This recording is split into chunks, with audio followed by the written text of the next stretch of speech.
I'd barely settled into seat 18A when the flight attendant stopped beside me, stared straight into my face, leaned closer, and whispered, "Get off." Her voice stayed calm, yet something inside those eyes made my heart sink. Nothing around us seemed unusual, although she clearly knew something I didn't. "Before I explain why that happened, tell me below where you're watching from. I'd love to know how far this story has traveled." I believed boarding would mark another ordinary trip. Instead, those two quiet words changed everything I thought I understood about family, loyalty, and the people waiting for me after landing. Those words stayed inside my head as I looked at the woman standing beside me. She didn't smile. She didn't explain. She simply waited, almost as if the next choice belonged entirely to me. I glanced around the cabin. People were lifting bags into overhead bins. A young couple laughed across the aisle. Someone argued softly about a window seat. Everything looked perfectly normal. That was the frightening part. I leaned toward her and whispered, "Did something happen?" Her eyes moved toward the front of the aircraft before returning to mine. "I can't say anything here," she replied. "Please trust me." Trust. That word carried more weight than she could have known. I'd spent my entire life believing family deserved trust before anyone else. My late wife, Helen, believed the same thing. We worked hard, raised our only son with kindness, and built a comfortable life one careful step at a time. Even after Helen passed away 6 years earlier, I tried to keep our family together. Birthdays, Sunday dinners, holiday traditions. I refused to let grief erase everything we had created. Looking back now, perhaps I held onto those memories longer than I should have. Let me pause here. If you've ever loved someone enough to ignore small warning signs, you probably understand what I mean. Sometimes the heart protects hope while the mind quietly notices trouble. I wish I had listened sooner. The flight attendant stepped away without another word. I watched her disappear behind the curtain leading to first class. My hands rested on the armrests, but they didn't feel steady anymore. Inside my jacket sat a plain envelope. Most passengers would have thought it contained travel papers. It didn't. That envelope held copies of documents I hadn't shown another soul. Not my son. Not my daughter-in-law. Not even my attorney's assistant. Only one person knew what was inside. That person had died 3 months earlier. His final phone call still echoed inside my memory. "Don't let anyone rush your decision," he'd warned. "They're counting on you staying exactly as you've always been."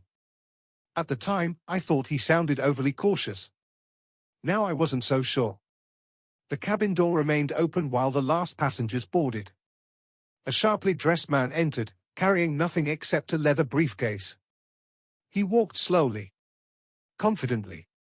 His eyes scanned each row until they landed on me. Then he smiled. It wasn't a friendly smile. It looked measured. Almost practiced. He continued toward the rear without speaking. Still, something about him felt painfully familiar. Not because we'd met. Because I'd seen that expression before. Years ago. Across my own dining room table. On somebody who called me family. A chill crept through my shoulders. For the first time since boarding, I wondered whether this trip had never been about reaching my destination. Maybe somebody had been waiting for me long before I reached the airport.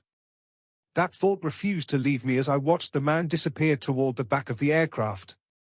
My breathing stayed slow, but my mind raced faster than the engines ever could. The cabin door closed. A soft click echoed through the plane. Suddenly, leaving was no longer simple. I reached inside my jacket and touched the envelope. Its edges felt worn. I'd opened it so many times during the previous week that the paper had begun to soften. Inside were copies of my late brother Samuel's handwritten journal. Samuel never had children. He lived quietly on a small farm a few hours away. Most relatives called him stubborn. I called him honest. 2 months before he passed away, he asked me to visit. We sat on his old porch until sunset. Neither of us spoke very much. That was our way. Before I drove home, he handed me the journal. "Read it after I'm gone," he said. "I've written things nobody wanted you to know." At first, I believed grief had made him suspicious. After his funeral, I finally opened those pages. Everything changed. Let me pause here. Have you ever found something that made you question memories you trusted for decades? It feels like someone quietly replaced your past while you weren't looking. The journal didn't begin with accusations. Samuel wasn't that kind of man.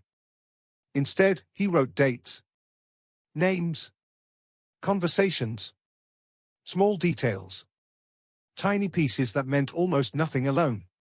Together, they formed a picture I couldn't ignore. One name appeared again and again. My son, Daniel. Each mention grew harder to read. Money transferred between accounts. Private meetings. Conversations that happened without my knowledge. Property records. Hidden signatures. Even then, I wanted another explanation. Parents don't stop believing in their children overnight. At least I couldn't. Daniel had always been polite around me. He visited often. He hugged me before leaving. He called every Sunday afternoon. Looking back, those calls almost always ended with questions about my investments, my health, or the house Helen and I had shared for 42 years. At the time, I thought he simply cared. Now every question sounded different inside my memory. The flight attendants began demonstrating the safety instructions. Nobody seemed interested. Passengers stared at their phones. Others closed their eyes. Life continued as though nothing unusual existed. Only I felt trapped between yesterday and whatever waited ahead. Then I noticed the woman who had warned me. She wasn't watching the passengers. She was watching one person. The man is carrying the leather briefcase. He pretended to read a magazine. She pretended to check seat belts. Neither fooled the other. Their eyes met for only a second. That single glance carried more meaning than words ever could. The man slowly reached into his coat pocket. He removed a photograph. He looked at it briefly. Then folded it again. As his hand lowered, the corner slipped just enough for me to see one familiar face. Mine. In that instant, I understood something terrifying. The flight attendant hadn't whispered because she feared embarrassing me. She whispered because she believed I was walking straight into a trap someone else had carefully planned long before I ever bought this ticket. The sight of my photograph sent a cold weight through my chest. I kept my face still. Panic would only help whoever had planned this. The engines grew louder. The plane began moving away from the gate. Every foot carried us farther from the chance to leave. I lowered my eyes, pretending to adjust my seat belt. From the corner of my vision, I watched the man fold the picture and return it to his pocket. He never looked nervous. That frightened me even more. People with nothing to hide usually glance around. He didn't. He behaved like someone following a plan. I thought about pressing the call button. Then I stopped. If the flight attendant truly wanted to help me, drawing attention could place her in danger as well. Sometimes silence is safer than questions. At least for a little while. Let me pause here. Have you ever felt your instincts pulling one way while your heart begged you to stay calm? Those moments can change an entire life. I closed my eyes for a second. Helen always told me not to ignore the quiet feeling inside. It speaks softly, she'd say, because truth never needs to shout. I missed her more than ever. If she had been sitting beside me, she would have noticed everything before I did. She had that gift. Nothing escaped her. After she passed, I tried filling the empty spaces with routine. Morning coffee. Garden work. Sunday church. Phone calls with Daniel. Those habits made the house feel less lonely. Now I wondered if they had also made me predictable. Samuel's journal rested inside the envelope beneath my hand. One page kept returning to my memory. It described a conversation he'd overheard almost a year earlier. Daniel wasn't alone. A woman sat beside him. My daughter-in-law, Melissa. According to Samuel, she asked only one question. How much longer do you think he'll live? Samuel wrote that Daniel didn't answer immediately. Instead, he laughed. Then he quietly said, long enough to sign everything. I remember reading those words over and over. Not because I believed them. Because I couldn't. No father wants to imagine his own child speaking that way. I convinced myself Samuel must have misunderstood. Maybe he heard another conversation. Maybe someone else had been there. Hope can become a dangerous thing when it refuses to face facts. The plane stopped for a moment before turning toward the runway. A flight attendant walked through the aisle, checking every row. When she reached me, she bent slightly. Without looking directly at my face, she whispered again. Don't open the envelope. Then she continued walking as though nothing had happened. My heart pounded. How did she know about the envelope? I'd never shown it to anyone inside the airport. Not even at security. I looked toward the rear of the cabin. The man with the briefcase wasn't reading anymore. He was watching me. Patiently. Almost confidently. As though he expected me to make exactly the mistake she had just warned me against. That was when another memory struck me. 3 nights before this flight, Daniel insisted on driving me to dinner. During the ride, he casually asked one strange question. Dad, are you carrying those papers with you when you travel? At the time, I smiled and changed the subject.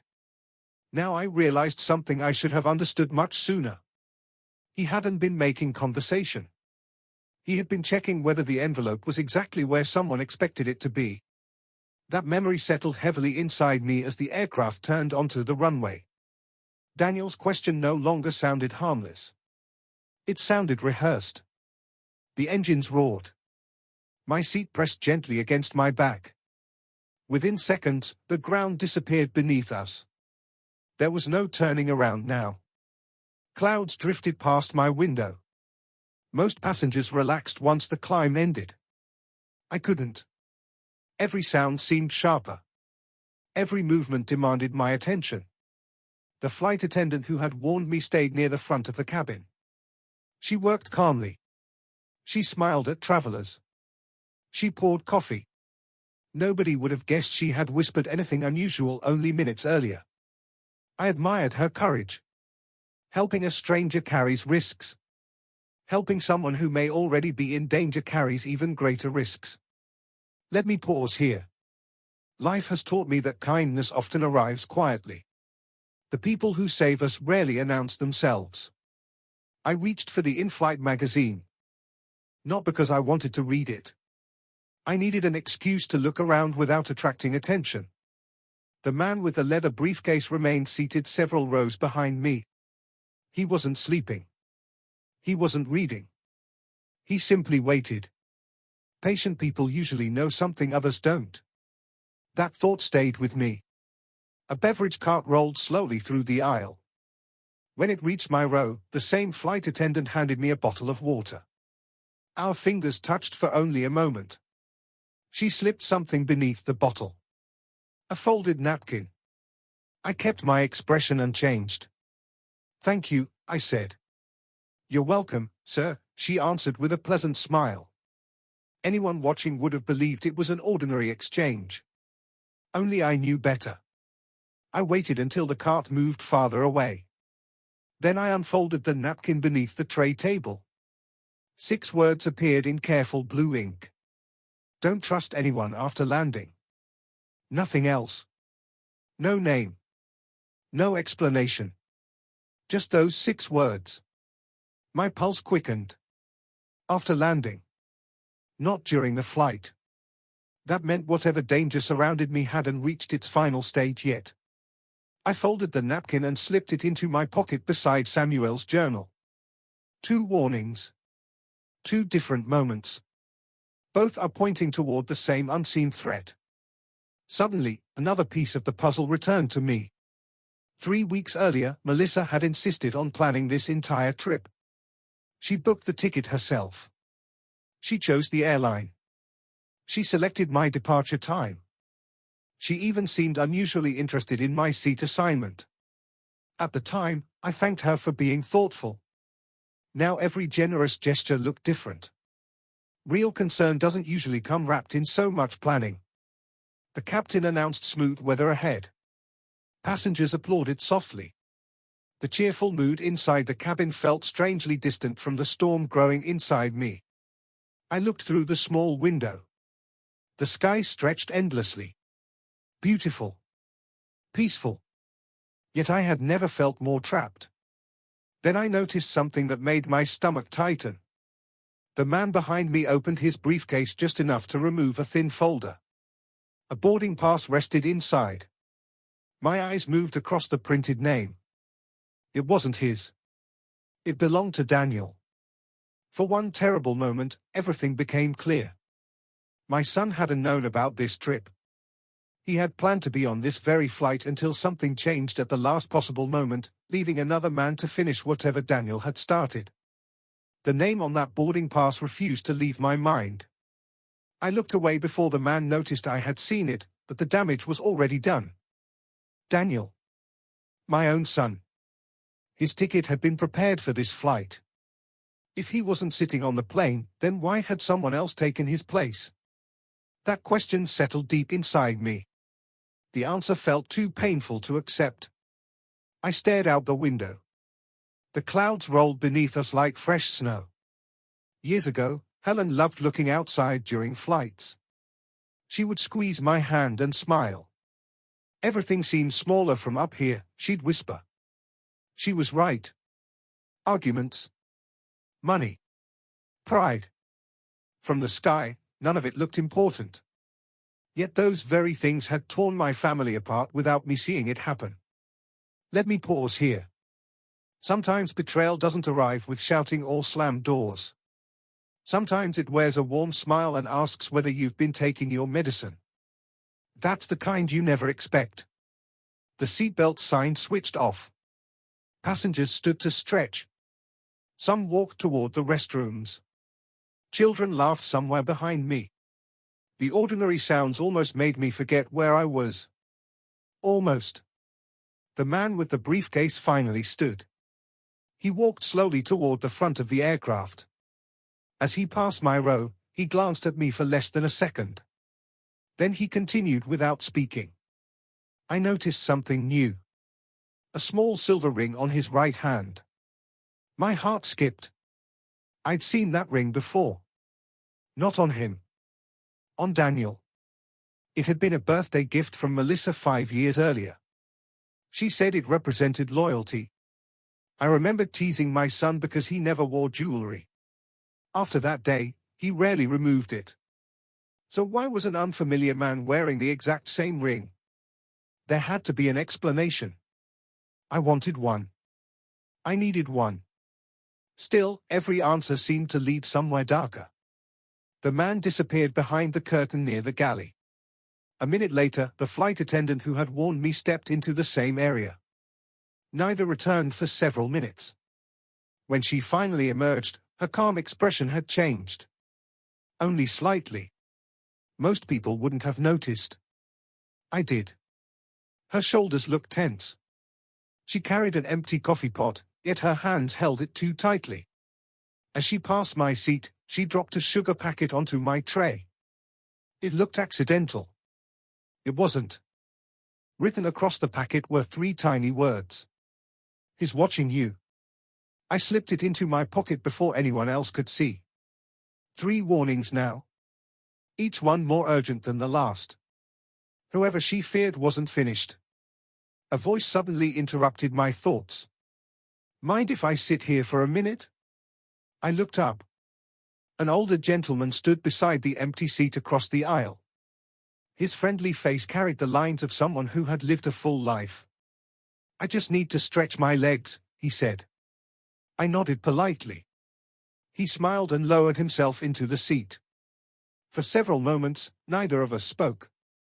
Then, without looking directly at me, he said something that turned every warning into something far more frightening. I knew your brother Samuel. The blood drained from my face.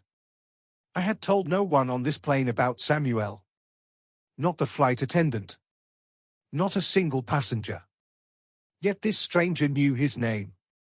Before I could answer, the gentleman quietly reached into his jacket and placed a faded photograph on the empty seat between us. It showed Samuel, standing beside Helen. And one more person I never expected to see. Melissa. I couldn't take my eyes off that photograph. My brother stood beside Helen with his usual gentle smile. Melissa looked much younger, yet there was no mistake. It was her. My hands trembled. I picked up the picture carefully. When was this taken? I asked. The gentleman folded his hands across his lap. About 12 years ago, he answered softly. 12 years. That was long before Daniel introduced Melissa to our family. At least, that's what everyone believed. A heavy silence settled between us. I turned the photograph over. Someone had written a date in faded black ink. Nothing else. No names. No place. Only the date. I looked back at the man. Who are you? He gave a tired smile. My name is Walter. His voice carried the calm confidence of someone who had spent years keeping difficult secrets. I worked with Samuel for nearly 30 years. I felt another piece of the puzzle slide into place. Samuel had never mentioned Walter. Then again, perhaps he had tried. Maybe I simply wasn't listening closely enough. Let me pause here. There are moments when the past doesn't return all at once. It comes back one quiet memory at a time until you can no longer deny what has always been there. Walter looked toward the window before speaking again. Your brother loved you very much. I nodded. I know. He worried about you. That surprised me. Worried about what? Walter sighed. The people closest to you. A chill spread through my arms. He wasn't guessing. He knew something. I leaned closer. Please, tell me everything. He shook his head slowly. Not yet. Why not? Because someone is listening. Those words stopped me cold. Without moving my head, I glanced around the cabin. Passengers chatted quietly. A mother read a storybook to her grandson. A businessman typed on his laptop. Everything appeared ordinary.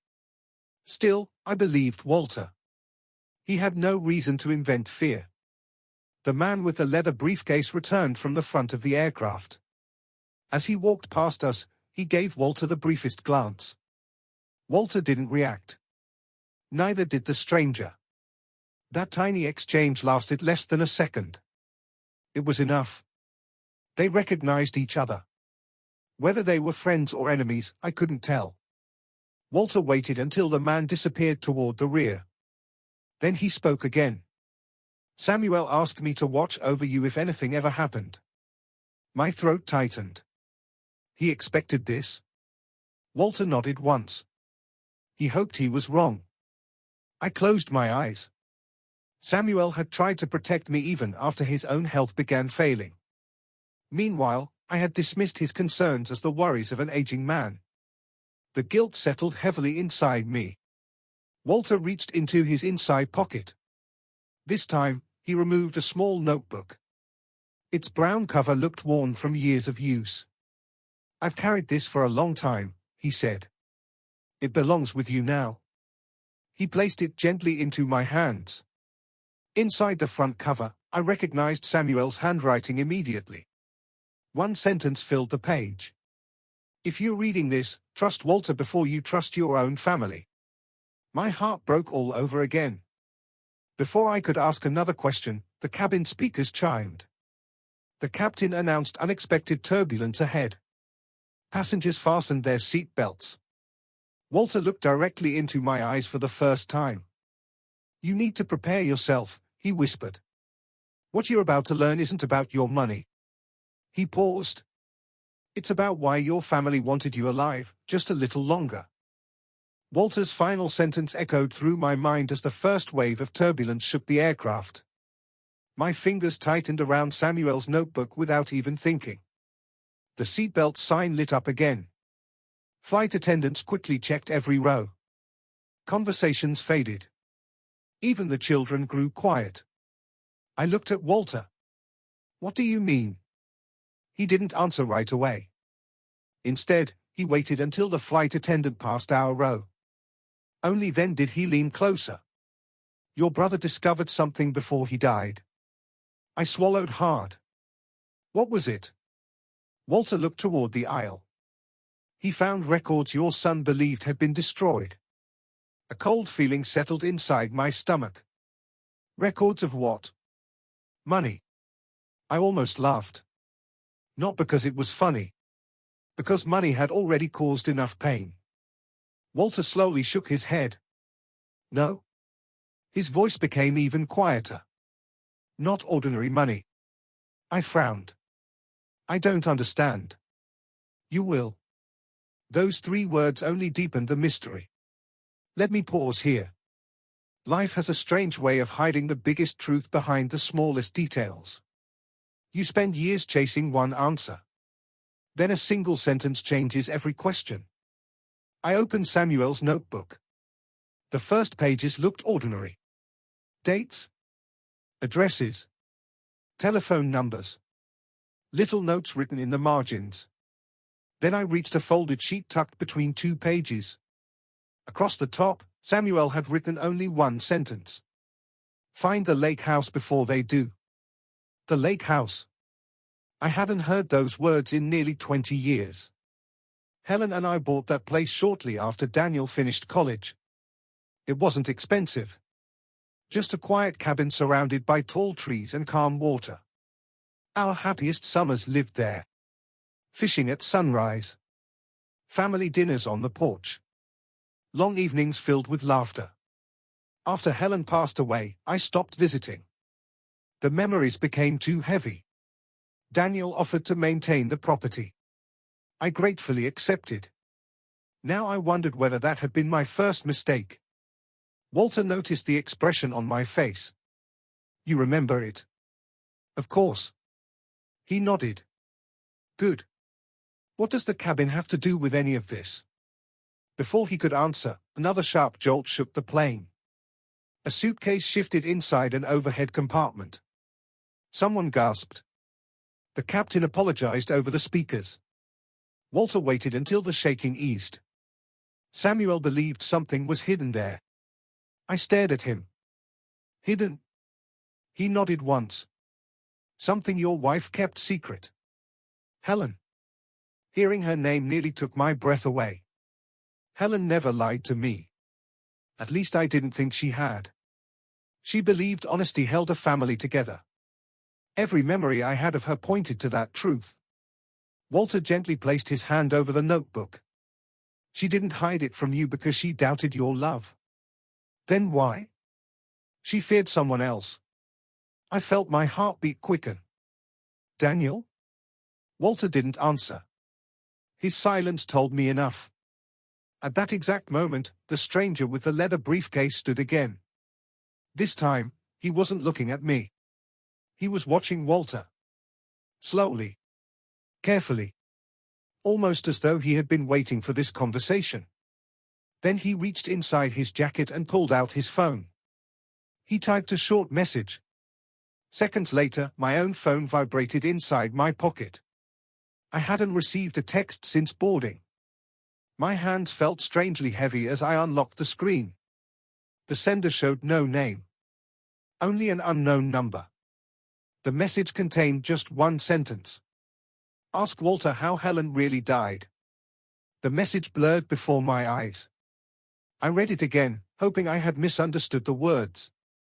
They stayed the same. "Ask Walter how Helen really died." For a moment, I forgot I was sitting on an airplane. I forgot the passengers. I forgot the noise. All I could think about was Helen.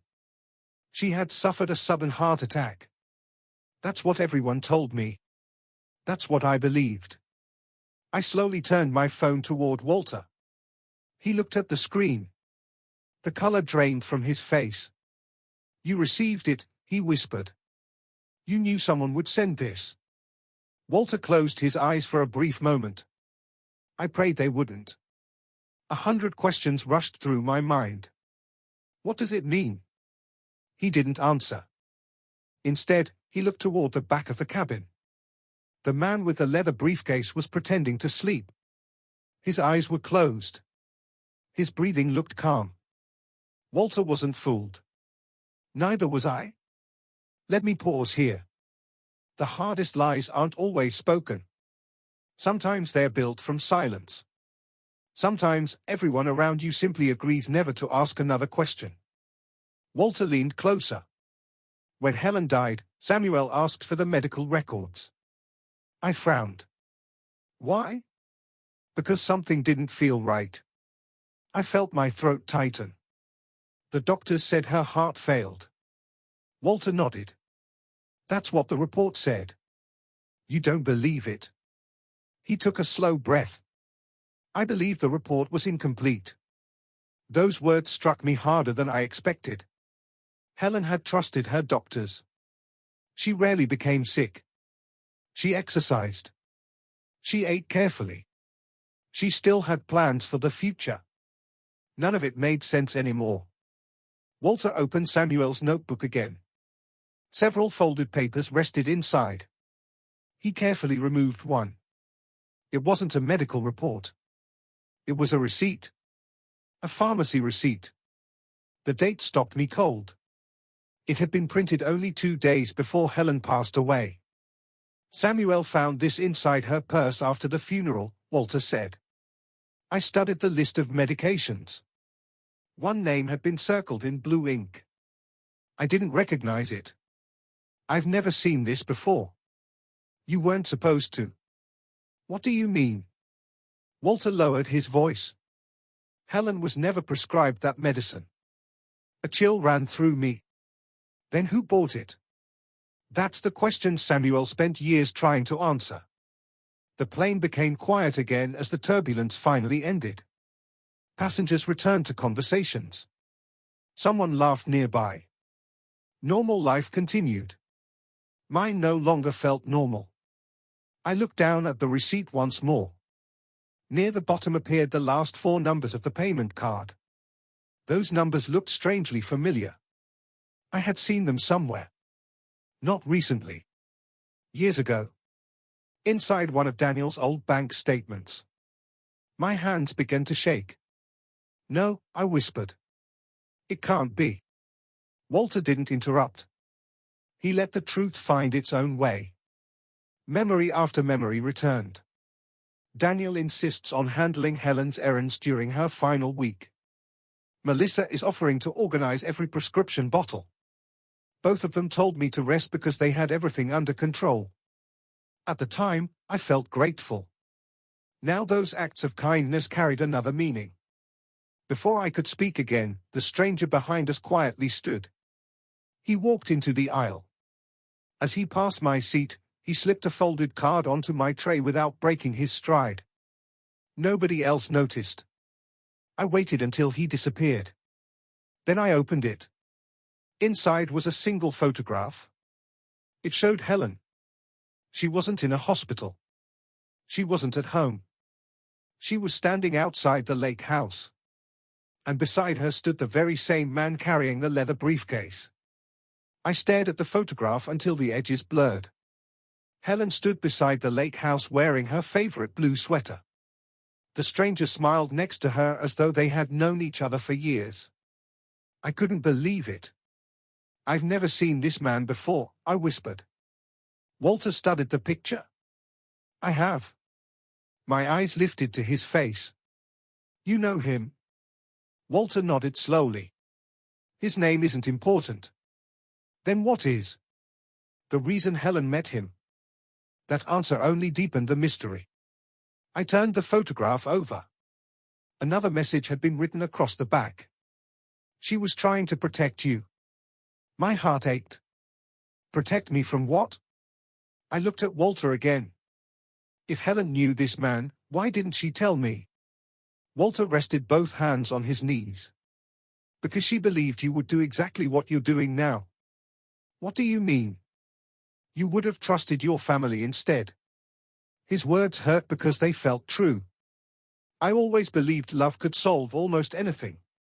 I believed honesty naturally lived inside a family. Samuel had warned me. Helen had hidden something. Now a stranger was handing me pieces of a past I never knew existed. Let me pause here. Sometimes the people who love us carry burdens alone. Not because they doubt us. Because they hope we'll never have to carry the same pain. Walter carefully pointed toward the photograph. Look at the windows. I frowned. What about them? Count them. I did. For across the front. One small window near the roof. Then something caught my attention. A reflection. Inside the glass stood another person. Only part of the face could be seen. Still, I recognized the shape of the shoulders. The posture. Even the way he stood with one hand inside his pocket. Daniel. My breath caught. He was there. Walter quietly nodded. He didn't know the picture was taken. My mind struggled to keep up. So Helen met this man while Daniel watched from inside. Yes. Why? Walter reached for Samuel's notebook. Between 2 pages rested an old, folded map. He opened it carefully across our tray tables. The lake house had been circled in red. So had the old boathouse behind it. Walter tapped the smaller building. Samuel believed this was where Helen hid something. The papers? No. The money? No. I looked at him in confusion. What, then? He lowered his voice until I could barely hear him. A recording. I stared at him. A recording of what? Helen's final conversation with Samuel. Every hair on my arm stood up. If that recording still exists, Walter continued, it answers every question you've been asking. Before I could respond, the cabin lights dimmed slightly. The captain announced we had begun our descent.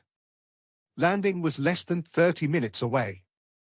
The warning written on the napkin rushed back into my thoughts. Don't trust anyone after landing.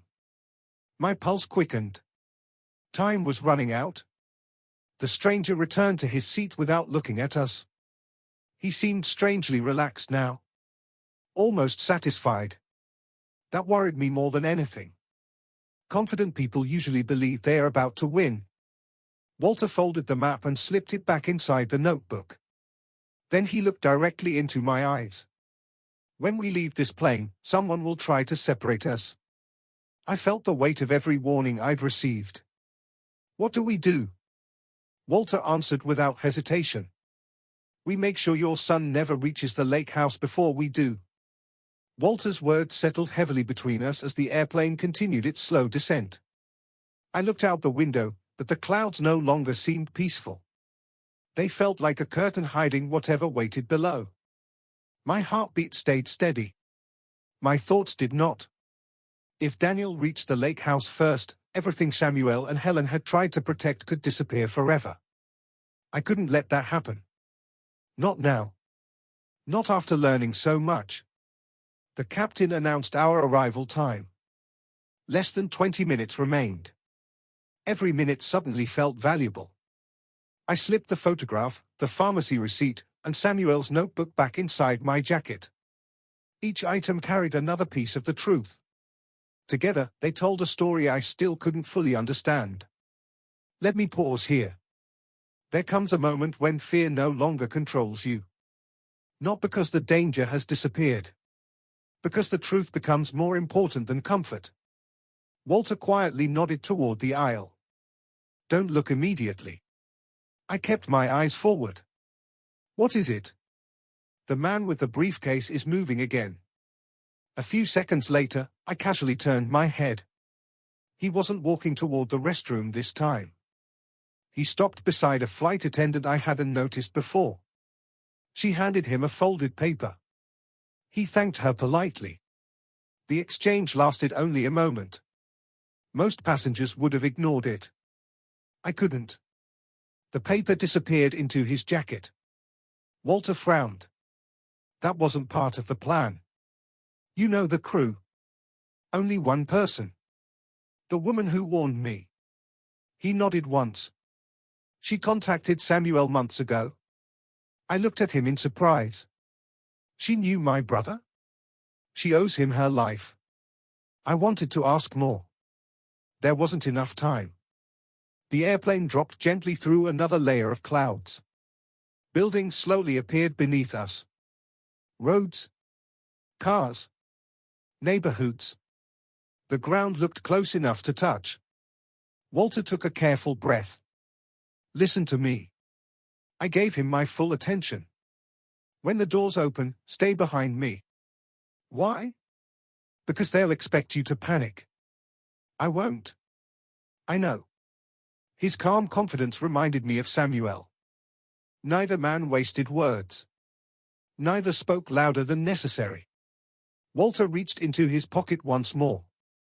This time, he removed a small brass key. It looked old. The edges had become smooth from years of use. He placed it in my palm. This opens the boathouse. I stared at it. Helen gave this to Samuel. She never gave me a key. Walter offered a sad smile. She planned to. My chest tightened. She simply ran out of time. Before I could answer, my phone vibrated again. Another message. Another unknown number. I hesitated before opening it. Walter watched my face carefully. The screen lit up. There were no words this time. Only a photograph. It showed my driveway. The picture had been taken only minutes earlier. 2 black vehicles sat outside my house. 3 men were carrying boxes through my front door. I felt sick. They are already inside my home. Walter looked at the image. His expression hardened. They are searching. For what? The same thing they'll search the lake house for. I quickly enlarged the photograph. One man had turned toward the camera. His face was finally clear. Recognition hit me like a wave. I knew him. He wasn't a stranger. He had attended Daniel and Melissa's wedding. Daniel had introduced him as an old college friend. Walter looked at me without blinking. Tell me his name. I struggled to speak. Then the truth finally escaped my lips. He's my son's lawyer. At that exact moment, the wheels slammed onto the runway, and I realized the real fight was only beginning. The tires screeched against the runway, and the entire cabin lurched forward. A few passengers clapped softly. Others reached for their phones. I barely noticed. My eyes stayed fixed on the photograph of my driveway. Daniel's lawyer.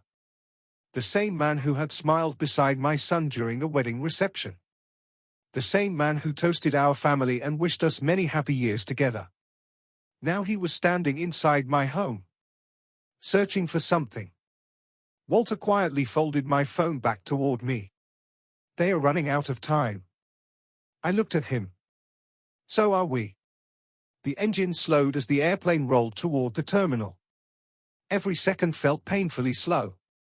People were already standing before the seatbelt sign turned off.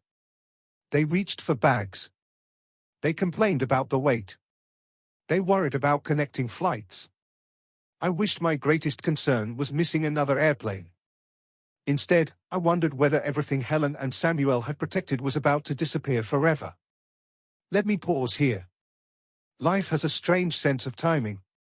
The truth often arrives only after you've lost the chance to ask the people who knew it best.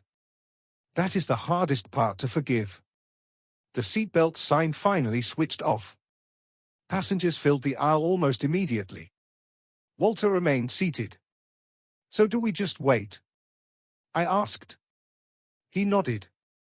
The people rushing first are exactly the ones we need to avoid. I stayed beside him. The stranger with the leather briefcase stood several rows behind us. He made no effort to push forward. He simply watched. Patient. Calm. Certain. That confidence told me he expected someone outside the aircraft to continue the job. The helpful flight attendant appeared one last time. She paused beside my seat while pretending to straighten a jacket left behind. Without looking directly at me, she spoke under her breath. "Blue shuttle." Then she walked away. Only 2 words. Another warning. Another clue. Walter heard them. He smiled for the first time since meeting me. "Good. You know what she means." I hoped she would find a safe way to tell us. "What is the blue shuttle?" "Our way out." Passengers continued leaving until only a handful remained. Walter finally stood. "So far, everything has happened exactly as Samuel expected." That sentence brought little comfort. If he knew so much, why didn't he tell me himself? Walter looked at the empty seats surrounding us. He tried. I frowned. "You were always surrounded by people who answered your phone before you did." The words hit me harder than I expected. Daniel often handled my calls. Melissa frequently checked my mail whenever I traveled. They said they were helping. Perhaps they had been controlling far more than I ever realized. We stepped into the aisle. The stranger had already disappeared. That worried me. Danger is easier to face when you can see it. Hidden threats are another matter entirely. As we entered the jet bridge, I noticed the flight attendant waiting near the aircraft door. She thanked every passenger with the same warm smile. When I reached her, she quietly slipped a folded baggage claim tag into my hand. I didn't stop walking. Walter and I continued toward the terminal. Only after turning the corner did I unfold it. There wasn't a baggage number. Instead, someone had written an address. It wasn't my house. It wasn't the lake house. It was an old church on the edge of town. Walter read the note over my shoulder. His face became completely still. "I never wanted this," he whispered. "What is it?" He looked directly into my eyes. "That's where Helen asked Samuel to meet her the night before she died." Walter's voice barely rose above a whisper, yet those words struck harder than anything I had heard all day. The church? Helen had gone there the night before she died. I folded the baggage tag carefully. My hands refused to stay still. Why would she meet Samuel there? I asked. Walter looked down the long hallway leading into the terminal. Because she believed someone was following her. A cold feeling settled inside my chest. Helen never told me. I know. His answer carried sadness instead of surprise. We joined the slow stream of passengers walking toward baggage claim. Families greeted one another. Children laughed. Business travelers hurried toward the exits. Life moved forward around us. Mine felt frozen. Let me pause here.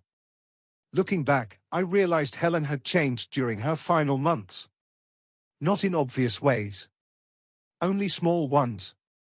She checked the locks twice before bed. She looked through the front window whenever a car stopped outside. She started carrying a small notebook everywhere she went. I thought grief over Samuel's illness had made her anxious. Now I wondered if she had simply been afraid. Walter slowed his pace. We can't go straight outside. Why not? They'll be watching the main exit. I nodded. The warning about the blue shuttle suddenly made sense. Someone had planned an escape before our plane even landed. That thought made me grateful. It also made me uneasy. How many people already knew about this? We reached the baggage carousel. Neither of us had checked a suitcase. Still, Walter stopped beside the moving belt. Wait here. He walked toward an airport employee. The conversation lasted less than a minute. When Walter returned, he carried a plain white envelope. No questions. I asked. He was expecting me. Another surprise. Who is he? An old friend of Samuel's. It seemed my brother had trusted more people than I ever knew. Walter handed me the envelope. Inside rested a small brass key. It looked almost identical to the one opening the boathouse. Almost. This one is different, Walter said. What does it unlock? The church? I stared at him. The church has been locked for years. Only to the public. I slipped the key into my pocket beside the other one. 2 keys. 2 places. Both were connected to Helen. Neither connected to the inheritance Daniel seemed desperate to control.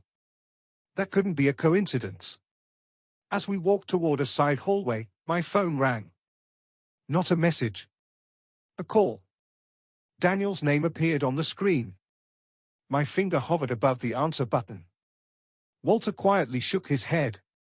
Don't. I looked at him. What if he's worried? Walter's eyes filled with disappointment. If he were worried, he would have called before your plane landed. The ringing stopped.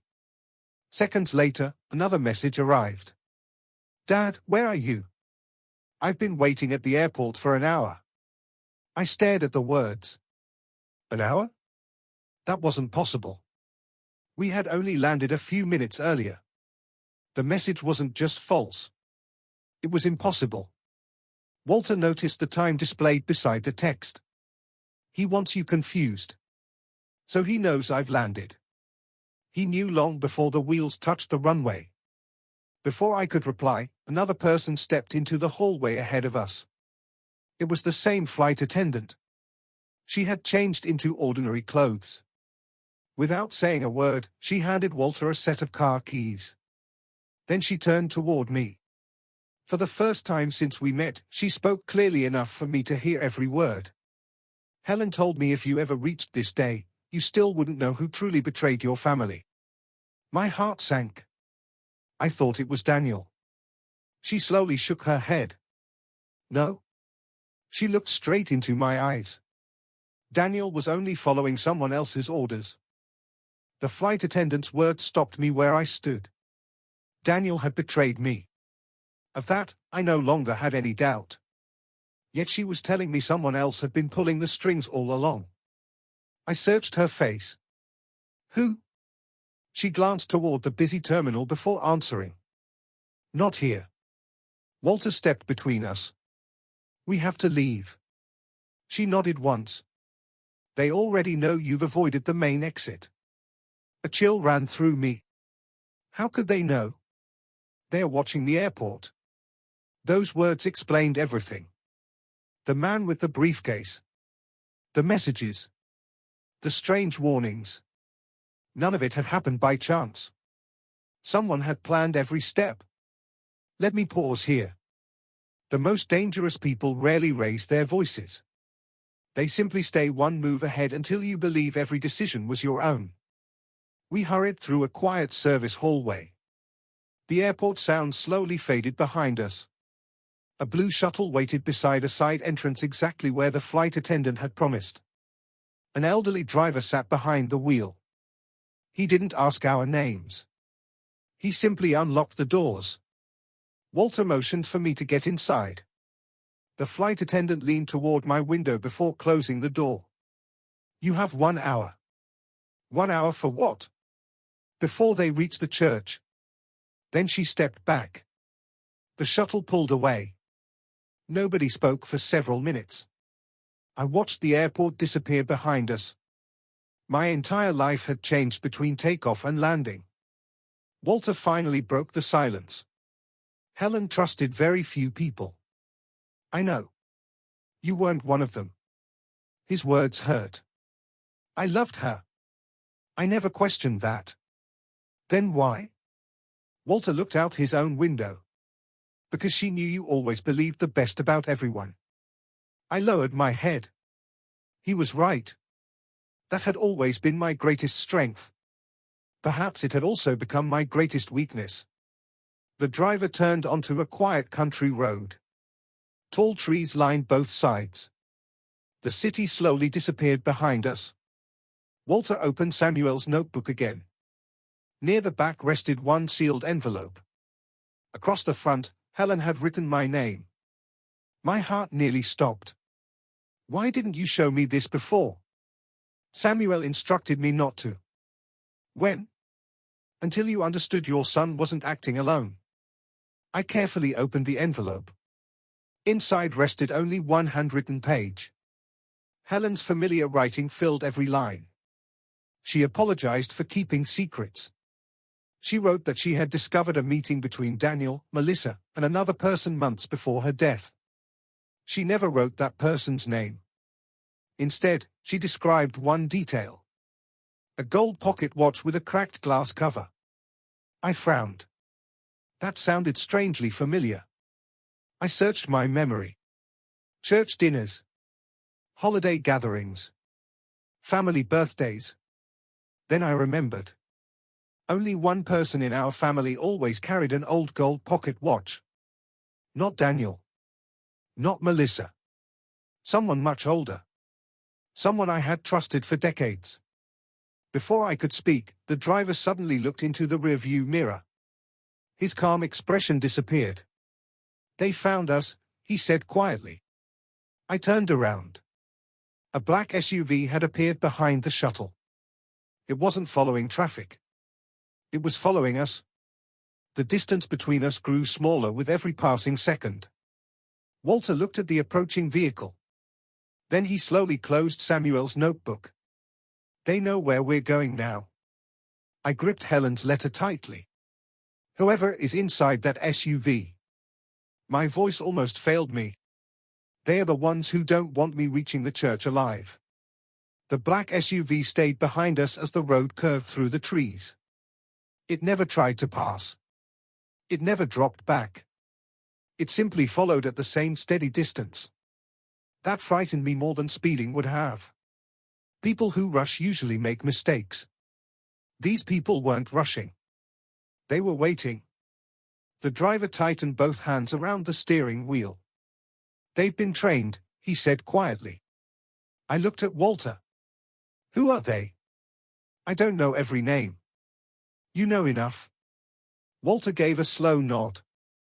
"I know they don't leave loose ends." His answer settled heavily inside the shuttle.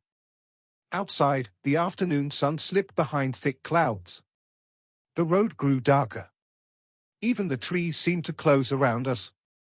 I reached into my jacket and unfolded Helen's letter again. One sentence caught my attention. It hadn't meant much the first time I read it. Now it refused to leave my mind.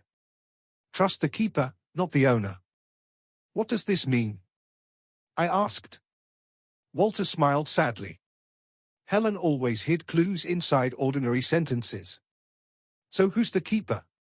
"I think we're about to find out." Let me pause here. If you've stayed with me this far, thank you. Stories like this remind us that trust is earned over time, not promised with words. If someone in your life has ever surprised you with unexpected kindness, tell me in the comments using just one word. And if you're enjoying this journey, I'd truly appreciate you subscribing before we uncover the final truth together. The driver suddenly slowed. Ahead, an old wooden bridge crossed a narrow river. Beyond it stood the small church Helen had written about.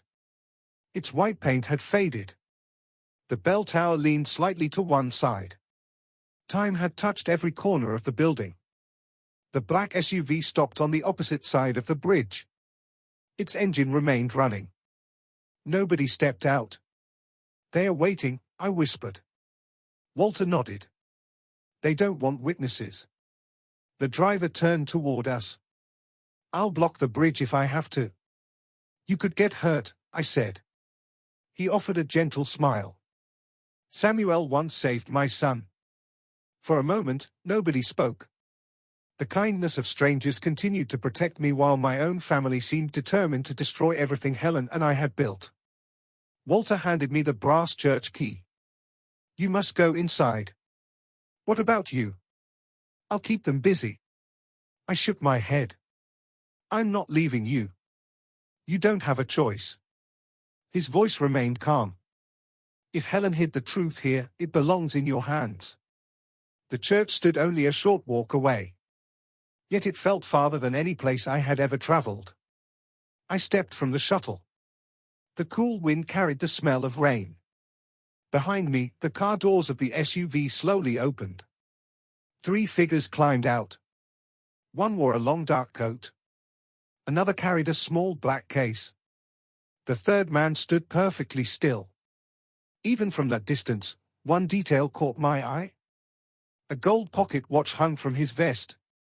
The cracked glass reflected the fading afternoon light. My heart sank. I finally recognized him. He wasn't just an old family friend.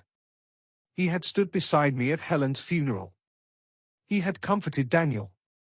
He had prayed with Melissa. And for nearly 30 years, I had trusted him as my family's pastor. The sight of that cracked gold pocket watch took the last piece of hope from my heart. My knees felt weak, yet I kept walking toward the church door. My family's pastor. For nearly 30 years, he had blessed our meals.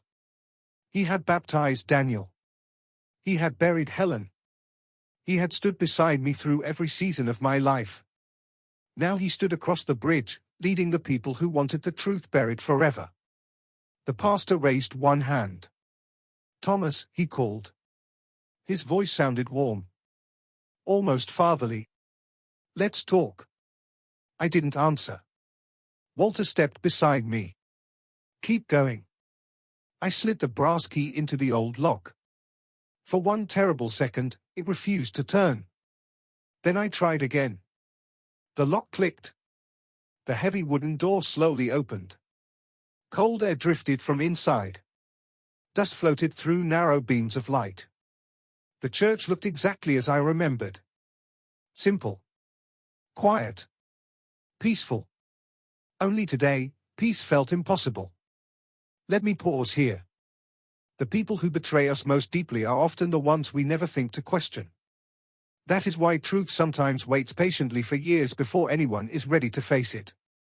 Walter gently closed the door behind us. The driver remained outside near the bridge. Voices echoed through the empty church. The pastor was calling my name again. He sounded patient. Confident. As though he still believed I trusted him. Walter led me toward the altar. Behind it stood an old wooden cross. He reached beneath a loose floorboard. A small metal box rested inside. Samuel had hidden it well. Walter placed the box in my hands. "This is why Helen died." My fingers trembled. I lifted the lid. Inside rested a tiny cassette recorder. Beside it lay another letter.